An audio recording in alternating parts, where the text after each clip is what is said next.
Chapter 2. John was half doubled over with a stitch in his side, and his breath was coming in painful gasps when he and his father reached their room at last. It was a small place, at the very top of one of Edinburgh's tall, tower-like houses, and they had taken the 6 flights of steep stone steps in flying leaps. As Patrick fumblingly tried to fit the heavy key into the door's lock, a woman's head, topped with a lace-trimmed cap, poked out from the room alongside. It was Mrs. Armstrong, the landlady. Mrs. Armstrong, good evening, Panted Patrick, trying to make a polite little bow while his trembling fingers worked at the key. The landlady stepped out onto the small landing with a swish of her long skirts. She cocked her head flirtatiously to one side, making her grey ringlets bob against her cheeks. "Why, Mr. Barr, whatever's the matter?" she said, her eyes sparkling with curiosity. "I heard your feet on the stair, pounding away like hammers. I thought the devil himself must be after you."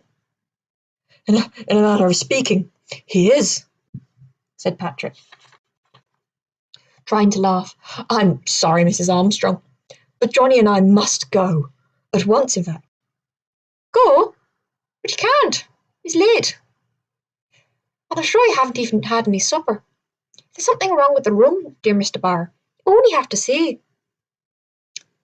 John dived between them, wrestled with the key, and managed to turn it at last. He darted inside and stood for a moment, looking round helplessly, unsure of what to do. He knew, without being told, there wasn't a moment to lose.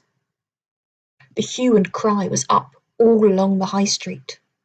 The whole city was buzzing with people, with the murdered man lying in his blood for all to see, and their rage stirred up by the sinister Mr. Creech. They would be searching everywhere for a man and a boy.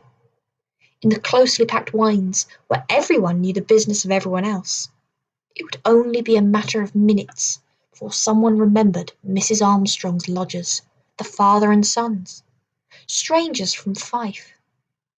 The mob would burst in down below and race up the narrow spiral stair, and John and his father would be caught like rats in a trap. John's eyes darted round the little panelled room. He and his father had brought few possessions with them to Edinburgh, expecting to stay only a day or two, sorting out the troublesome business with the lawyers, before returning in triumph to Loxton. They had just one small chest, a bundle of clothing, and a satchel containing papers, and little money that Patrick had been able to scrape together for the journey. John began to gather everything together.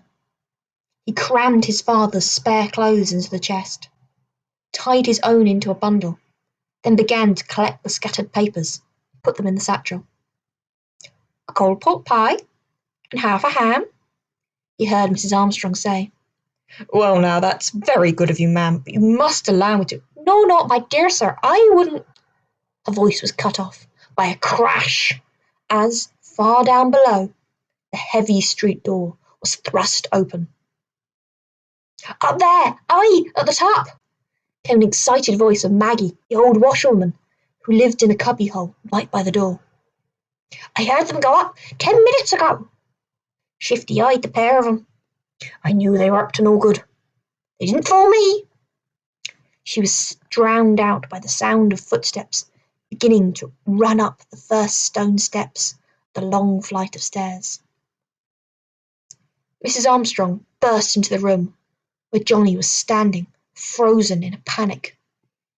Her normally leisurely Irish manner had dropped away. "Right, give me the chest there, John. Good lad. Look, there's one more paper there under the bed. Now, bring the bundle in the satchel, quick, into my room." Before he knew what was happening, John had been swept out onto the landing and in through the door of Mrs. Armstrong's own tiny apartment. He was just in time to see one of his father's long legs disappear into a cupboard in the wall, while Mrs. Armstrong lifted the heavy plush cloth that covered the table in the middle of her parlour and pushed him underneath. A moment later, the cloth was raised again, and the chest was hurled in after him. "Not a word," she hissed at him. "Whatever you hear, stay silent till I tell you to come out." The next sound was so surprising that it made John breathe in sharply. With a rustle of her heavy petticoats, Mrs. Armstrong had settled herself in a little spinet by the chimney-piece, and had begun to rattle out a tune on the small ivory keys. The rhythm was ragged, and there were more wrong notes than right ones, but it was a brave sound nevertheless. She'd started on a second air when there was a hammering at the door. John jumped in fright, buried his face in the rough cloth of his bundle of clothes, and hugged it to his chest, as tightly as if he was a drowning man clutching a spar. The music stopped. He heard the scrape of Mrs. Armstrong's chair on the wooden floor, and then the creak of the hinge as she opened the door.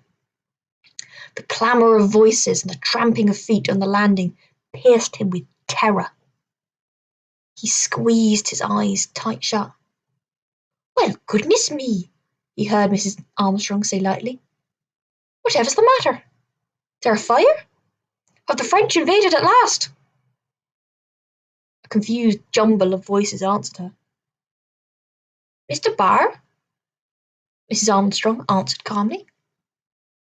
"Yes, he was here, but he's left. He set off on the Glasgow road an hour since. He murdered a man. Did you say? Well, I'll have never believed it." The raucous, cracked voice of the washerwoman came out from over the heads in front. "You're hiding him in there, Janet Armstrong. I know you are. I heard them roaring up the stairs quarter an hour since. We're coming in to search." Mrs. Armstrong managed a trill of laughter. "Is that you, Maggie? What's the good of being a washerwoman if you don't scrub your ears out? You're as deaf as a post, you know you are. And if you heard anyone running up here, it'd be the first time in 10 years. What? What's that she said?" Came Maggie's voice again, and everyone round her laughed. A man's voice said, "We're sorry to disturb you, Mrs. Armstrong. We didn't want you to be bothered by any murdering villas. That was all. Good night to you now."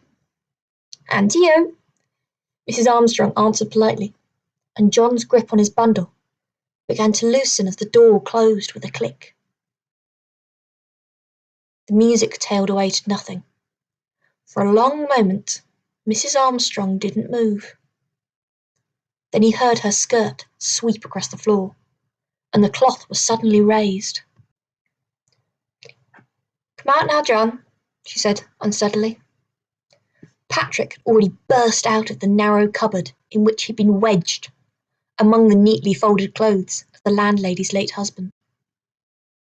"Mrs. Armstrong," he was saying, "you have saved both our lives. We owe you everything, everything. If there's anything Johnny or I can do for you." "You can leave at once and get as far away as you can from my house," said Mrs. Armstrong frankly.